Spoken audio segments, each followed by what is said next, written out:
Line क्या होता है? स्ट्रेट लाइन का इक्वेशन पहला होता है x minus x1 upon l, y minus y1 upon m and z minus z1 upon. इसको बोलते हैं, अभी फिर बता रहे हैं, कार्टेशियन फॉर्म ऑफ लाइन या Cartesian equation of straight line. ठीक, इस ऐसा लिखा होने का मतलब होता है कि ये एक स्ट्रेट लाइन का इक्वेशन है। कैसा straight line? This is equation of straight line. ये इक्वेशन ऑफ स्ट्रेट लाइन है, ठीक है, जो कि विच इज पासिंग थ्रू, कहां से पास कर, फिर पढ़ा है, जो कि कहां से पास कर रहा है? इस पॉइंट से x1 y1 और z1। इसको ऊपर वाले को जीरो करके x निकालेंगे तो x1 यहां से y1 यहां से z, तो ये x1 y1 z1 से पास कर रहा है और इसका डायरेक्शन रेशियो है LMN and its direction ratio is direction. अब डायरेक्शन रेशियो अगर नहीं पढ़े हो तो बस एक बार किसी का कॉपी पलट लेना। इस लाइन का डायरेक्शन रेशियो क्या है? LMN। ठीक, इसी को अगर हम वेक्टर फॉर्म में लिखते हैं तो ये vector form of line, R vector is equal two point जो है ना x1 y1 z1, उसका वेक्टर लिख दो x1 i plus y1 j plus z1। ये हो गया वेक्टर फॉर्म। ये पॉइंट वाला वेक्टर लिख दिया प्लस एक कांस्टेंट लैम्डा के टी जो मन करे वो कोई कांस्टेंट इनटू ये जो नीचे वाला है LMN, उसका भी vector form li plus mj plus, दोनों बराबर ही है। तुमको ये लिखा हुआ रहेगा तो ये कन्वर्ट करने आना चाहिए, ये लिखा हुआ रहेगा तो ये कन्वर्ट होना चाहिए। इक्वेशन में x and y and z का कोएफिशिएंट शुड बी 1। मतलब यहां अगर 2x लिख के दे दिया जाएगा तो उस 2 को हटाना पड़ेगा। अगर ऐसा कहीं लिख के आ जाए 2x माइनस 1 अपॉन 2, तो पहले 2 को कॉमन करेंगे, ये हो जाएगा x माइनस हाफ बाई 2, फिर इस 2 को यहां से काट देंगे तो कुल मिला के ऐसा आ जाएगा। तो ऐसा ये वाला लिखना है। अगर ऐसा लिखा आएगा तो ऐसे कन्वर्ट, तो x y z का कोएफिशिएंट 1 करना। ये दो फॉर्म ऑफ लाइन है जो तुमको बताया। इनके बीच एंगल निकालना है, बोर्ड एग्जाम में इनके बीच एंगल पूछेगा। ऐसा इनके बीच मतलब क्या, ऐसा ही एगो और लिख देगा तो दो लाइन के बीच एंगल, या ऐसा ही करके दो लाइन लिख देगा तो एंगल कैसे निकालेंगे दोनों के बीच में? अगर मान लो दो लाइन लिख देते हैं, एक ये लाइन है एक और लिख देते हैं हम, चलो यहां लिख देते हैं L1 M1 N1, दूसरा लाइन लिख देते हैं x minus x2 by L2 equal to y minus y2 by M2 equal to z minus z2 by N2। बताइए इन दोनों के बीच में एंगल कैसे निकाला जाए? तुम बताओ, कौन सा फॉर्मूला लगाएंगे? ये एक लाइन, ये दो लाइन है, बीच में एंगल निकालना पूछेगा बोर्ड में, निश्चित पूछेगा। कैसे निकालेंगे? अरे भैया बोलो कैसे निकालेंगे? हाँ, cos थीटा बराबर क्या? बोलो बोलो। ठीक है, अगर ये दो लाइन है, एक इनके बीच अगर एंगल पूछ लिया तो ये जो L1 M1 और N1 लाइन के नीचे में जो तीनों लिखा रहता है वो डायरेक्शन रेशियो है, लिखा हुआ है L। समझ गए बात को? तो अगर cos थीटा इक्वल टू तुम लिखोगे फॉर्मूला खाली L1 L2 M1 M2 तो डायरेक्शन कोसाइन के केस हो जाता है। तो हम बोलेंगे L1 अपॉन में L root under L1 square, समझ गए? मतलब L1 L2 plus M1 M2 plus N1 N2 तो होगा ही, लेकिन इसके नीचे भी 2 को होगा ही, L1 square plus M1 square plus N1 square. L2 वाले के नीचे क्या होगा?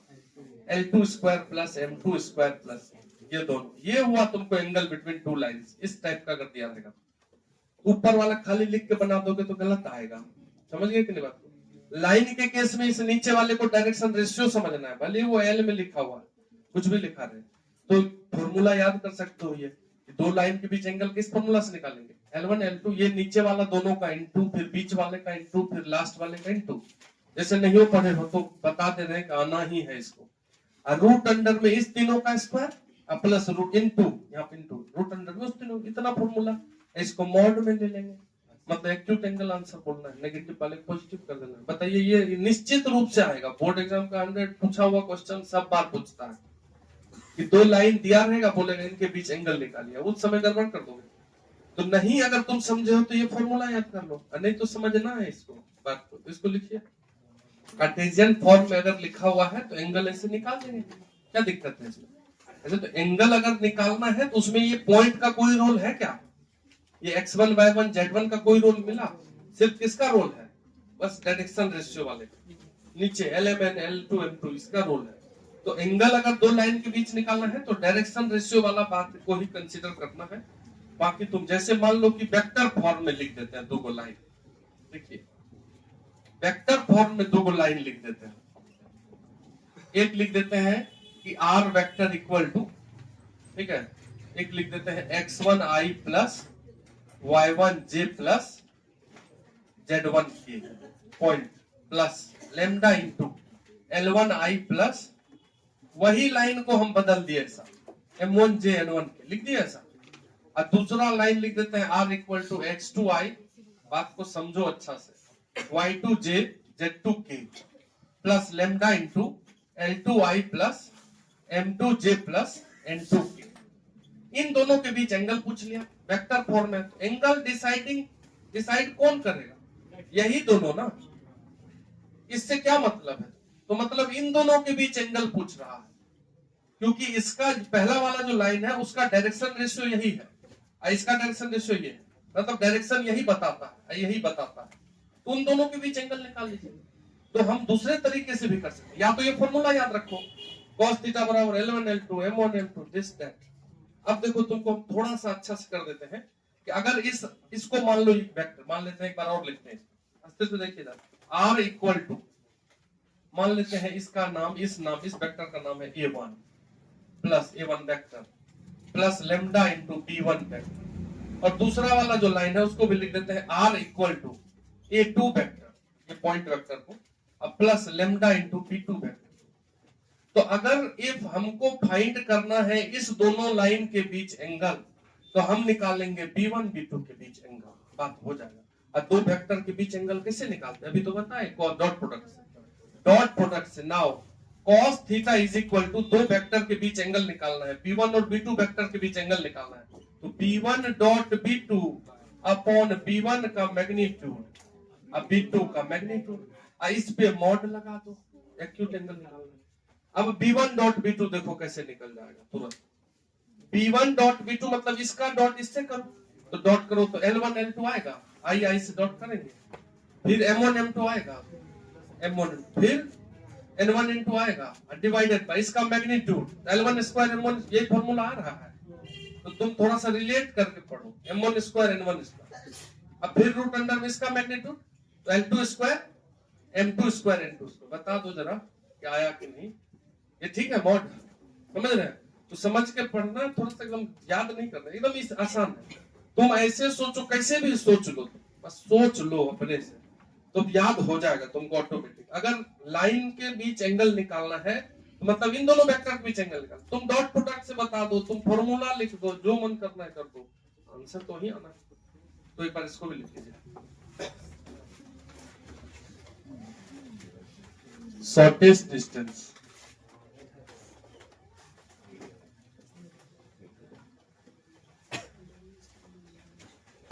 between two lines, पूछता है हर जगह, डायरेक्ट कुछ नहीं है, फॉर्मूला यूज करना। शॉर्टेस्ट डिस्टेंस, जैसे ये दो लाइन लिखा हुआ है, फिर से लिखेगा, इसी को चला देते हैं, फिर से ये दो लाइन है, दोनों लाइन के बीच शॉर्टेस्ट डिस्टेंस पूछ रहा है। अब यहाँ 3D पढ़ रहे हैं तो स्क्यू लाइंस होता है, तो जैसे ये लाइन है 2D में, तो मतलब या तो लाइन आर इंटरसेक्टिंग 2D में या पैरेलल, तो ऐसा यहाँ नहीं है, यहाँ ना तो पैरेलल है ना इंटरसेक्टिंग, वैसे लाइन को स्क्यू लाइंस बोलते हैं, जो ना तो पैरेलल लाइंस है ना ही इंटरसेक्ट कर रहा। जैसे मान लो 2D में है तो पैरेलल है, और नहीं तो अगर थोड़ा सा इधर करते हो तो जाके मिलेगा कि नहीं मिलेगा। यहाँ 3D में स्पेस में दो लाइन रखा हुआ, जैसे ये लाइन है, एक लाइन यहाँ रखा हुआ है, पैरेलल भी नहीं है, क्योंकि एक होगा ऐसा डायरेक्शन, एक वैसा, लेकिन टकराएगा भी नहीं, कहाँ टकराएगा बताओ, नहीं ना टकराएगा। तो शॉर्टेस्ट डिस्टेंस कहाँ प्राप्त होगा, यहाँ बीच में, समझ रहे ना बात को, समझ जाना है खाली। उसको हम स्क्यू लाइंस बोलते हैं। स्क्यू लाइंस के बीच का जो शॉर्टेज डिस्टेंस होता है, जैसे दो लाइन यहाँ लिखा हुआ है, ये अगर स्क्यू लाइंस है तो इनके बीच जो शॉर्टेज डिस्टेंस होता है वो बस याद कर लेना। Shortage distance between two skew lines, skew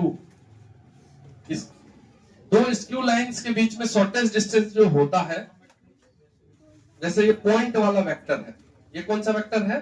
point वाला, A2 A1, उन दोनों का minus, A2 vector minus A1 vector, इन दोनों का cross, B1 cross B2 direction वाला, और इसके बीच में डॉट, इसके बीच में डॉट, दोनों पॉइंट वाले को घटा देंगे, A2 माइनस A1, अब B1 क्रॉस B2 के बीच डॉट, समझ रहे बात? डिवाइडेड बाय इसका मैग्नीट्यूड, B1 क्रॉस B2 का मैग्नीट्यूड, अब फिर इस पे लगा दो मॉड, क्योंकि डिस्टेंस है, नेगेटिव नहीं हो सकता। अब ये फॉर्मूला तुमको याद रखना, प्रूफ भी है, कोई मतलब का नहीं है, दिमाग खराब। तो करना क्या है कि अगर मान लो दो वेक्टर दिया हुआ है, दो लाइन दिया हुआ है, इनके बीच शॉर्टेज डिस्टेंस पूछ लिया, तो कुछ नहीं करना, बस यहां भी एक वेक्टर होगा, यहां भी क्वेश्चन उठा के बना लेते हैं। पहले तो ये लिख लो, लिख लीजिए पहले,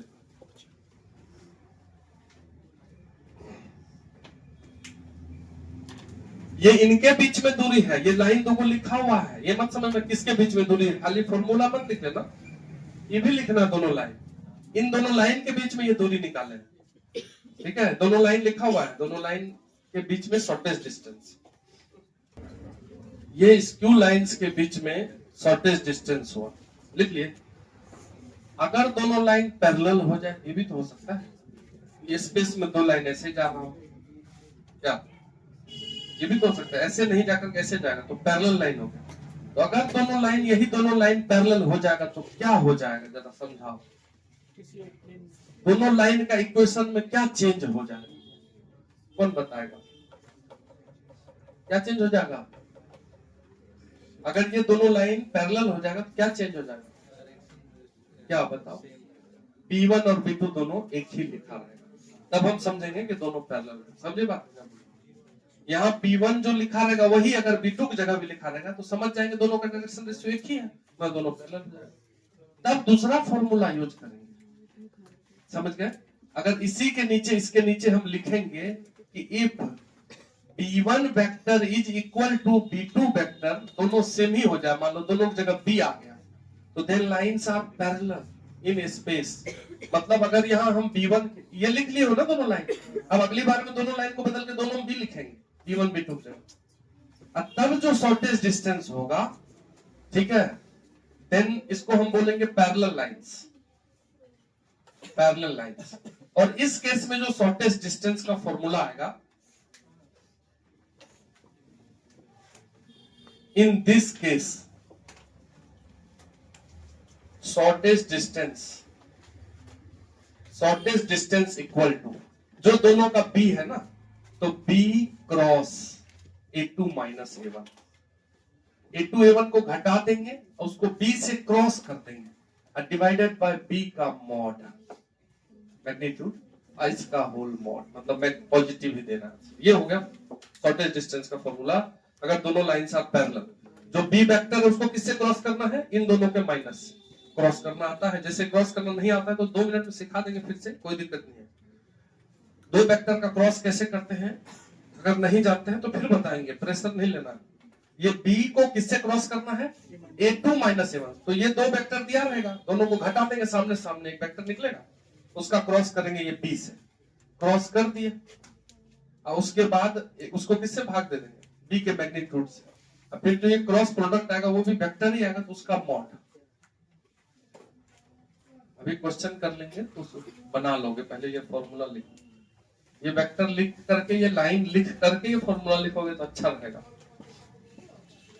लिख लो, CBSE वाले लिख लो, बिहार बोर्ड वाले, 5 नंबर में क्वेश्चन आना है शॉर्टेज डिस्टेंस, निश्चित रूप से तुमको 5 मार्क्स आ जाएगा एक बार में, अगर ये क्लियर फॉर्मूला याद कर लो। कोई भी बोर्ड रहे सब में आएगा, जेई मेन में भी आएगा, इसलिए बोल रहे हैं कि पहले तो CBSE वाले के लिए सब 5 नंबर प्लस हो जाता है, मतलब 5 आ गए एक ही बार में, अच्छा लगेगा।